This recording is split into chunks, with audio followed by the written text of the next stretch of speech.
반갑습니다. 오늘은 종려주일입니다. 이 명칭이 붙은 것은 예수님께서 나귀 타시고 예루살렘 성에 입성하실 때에 예루살렘에 모인 사람들, 특별히 그때는 이스라엘의 최대 명절인 유월절 중이기 때문에 아주 수많은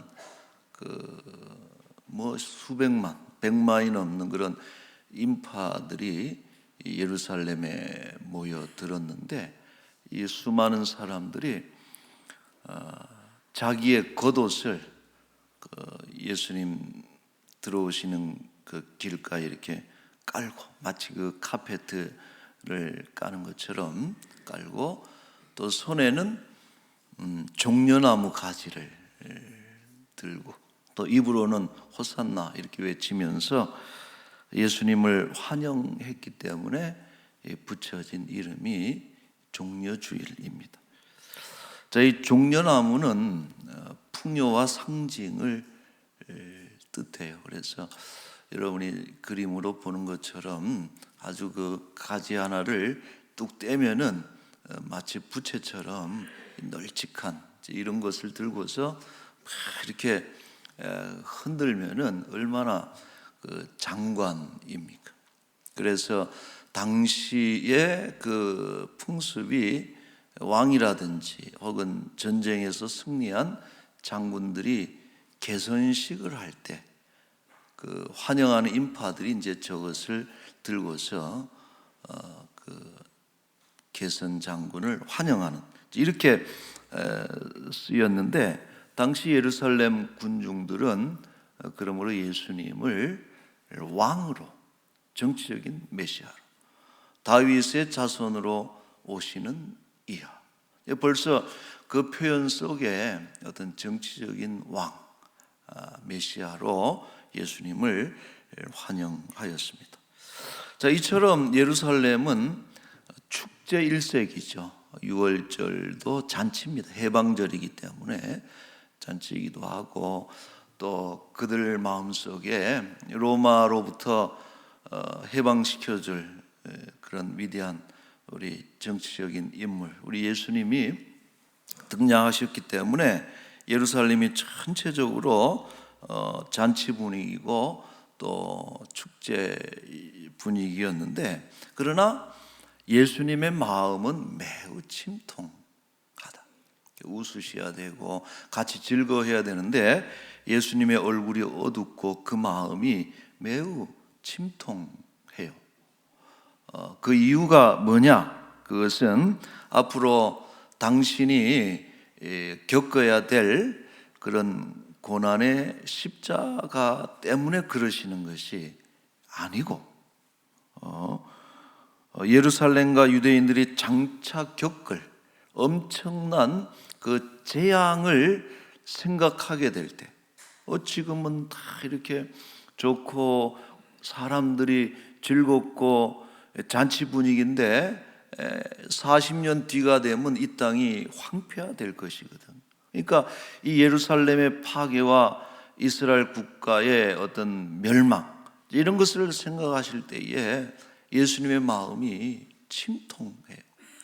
당장 며칠 뒤로 닥쳐온 당신의 그런 고난 때문에 괴로워하시는 것이 아니고, 수십 년 뒤에 있을 이스라엘 민족의 패망을, 대파국을 놓고 마음에 괴로워하셨던 것이죠. 예수님이 눈물을 흘리셨는데 그 옛날 눈물의 선지자죠, 예레미야가 그랬던 것처럼 예수님은 이 예루살렘의 파괴와 국가의 멸망을 예언을 하셨어요. 43절 말씀에 보니까 날이 이를지라 내 원수들이 토둔을 쌓고, 토둔이라고 하는 것은 그 견고한 성읍, 예루살렘이 아주 높은 성읍이거든요. 그래서 그것을 공략하기 위해서 주변에 흙벽을 쌓는 거야. 그 대등한 위치에 흙벽을 쌓아서 이제 공격하는 이러한 방식인데, 토둔을 쌓고 또 너를 둘러 사면으로 가두고 포위했다는 것이죠. 너와 그 가운데 있는 내 자식들을 땅에 메어치며 돌 하나도 돌 위에 남기지 아니할 것이다. 그러니까 모든 건물이 다 무너지고 파괴되고 아주 처절하게 파괴될 것을 예언을 하십니다. 자, 이 예언은 40년이 지난 AD 70년에 그대로 성취가 됩니다. 유대의 반란, 아주 그 반역적이고 저항적인 민족이 유대인이죠. 유대 반란으로 일어난 유대 로마 전쟁이 약 4년가량 지속이 돼요. 그만큼 공략하는 데 힘든 곳이 예루살렘 성인데 4년가량 지속이 됐지만은 결국 로마의 장군이고 후일 황제가 되는 티투스에 의해서 예루살렘이 초토화가 된다. 요세푸스 당시에 그 직접 포로로 잡히기도 했던 유대인입니다만 요세푸스는 이때의 그 피해를 이렇게 보고하고 있어요. 성 안에서 죽은 자가 110만 명이다. 여러분 대단한 거예요. 110만 명이면. 지금도 큰 숫자지만 그 당시에 110만 명은 얼마나 크겠습니까? 그 안에는 뭐 남자 건강한 남성만 있는 게 아니고 여성도 있고 어린 아기도 있고 또 뭡니까? 환자들도 있을 것이고 또 임신부들도 있을 것이고 노인들도 있을 것이고 이런 수많은 민중들이 110만 명이나 대학살이 벌어지게 된 것이죠. 그리고 노예로 끌려간 인원이 10만 명이 넘었다 그랬고 또 그 외에 예루살렘 밖에서도 죽은 사람이 40만 명이 넘는다. 예루살렘이 흔적도 없이 사라진 거예요. 여러분 이 정도면은 이스라엘이 원한이 크지 않겠어요? 역사적으로 아마 지금 혹여라도 이태리를 보면은 이런 원한을 품음직도 한 아주 처절한 그런 재앙을 겪게 되고 이제 이후로 유대인들은 뿔뿔이 흩어지죠. 우리가 디아스포라라고 얘기를 하는데 전 세계로 흩어지고 유랑하고 1948년에 그들의 국가가 건국될 때까지 다시 재건될 때까지 이 나그네로 살게 되는 그 유대인들의 역사입니다. 자, 예수님께서는 유대인들의 이러한 대파국, 이 재앙이 그들 스스로 자초한 것이라고 지적을 해요. 44절에 이제 이런 말씀이 있습니다. 너와 및 그 가운데 있는 내 자식들을 땅에 메어치며 돌 하나도 돌 위에 남기지 아니하리니. 이는 이유가 뭐냐? 그런 재앙을 만난 이유가 뭐냐? 이는 네가 보살핌 받는 날을 알지 못함을 인함이라. 이러한 예루살렘의 대재앙이 왜 일어났느냐? 보살핌 받는 날을 알지 못했다. 이것은 좀 난해 구절입니다. 그래서 이 부분을 주석가들이 이렇게 해석을 해요. 보살핌 받는 날을 그 영어 역본이라든지 이렇게 번역을 보면은 왕이 방문하는 날을 알지 못했다. 평화의 왕, 이 땅을 보살피기 위해서 이 땅에 구원하시기 위해서 방문하시는 그 왕을 알아보지 못했기 때문에 이런 멸망을 초래한 것이다. 달리 말하면은 왜 예루살렘이 파괴되고 엄청난 그런 이스라엘의 국가적인 멸망을 겪게 된 것이냐? 그것은 평화의 왕으로 오신 예수 그리스도를 알지 못하고 영접하지 못하고 예수님께 순종하지 않았기 때문에 내려진 징벌로 예수님이 그것을 지적하신 것이다 라는 것이죠. 자, 예수님은 그래서 이렇게 탄식합니다. 42절 말씀에 너도 오늘 평화에 관한 일을 알았더라면 좋을 뻔하였거니와 내 눈에 지금 숨겨졌구나. 안타까우신 거예요. 여러분, 예루살렘의 뜻이 뭡니까? 그 지명의 이름이 예루샬라임, 그래서 샬롬의 마을이란 뜻이에요. 평화의 도성. 예루살렘이 평화의 도성이에요.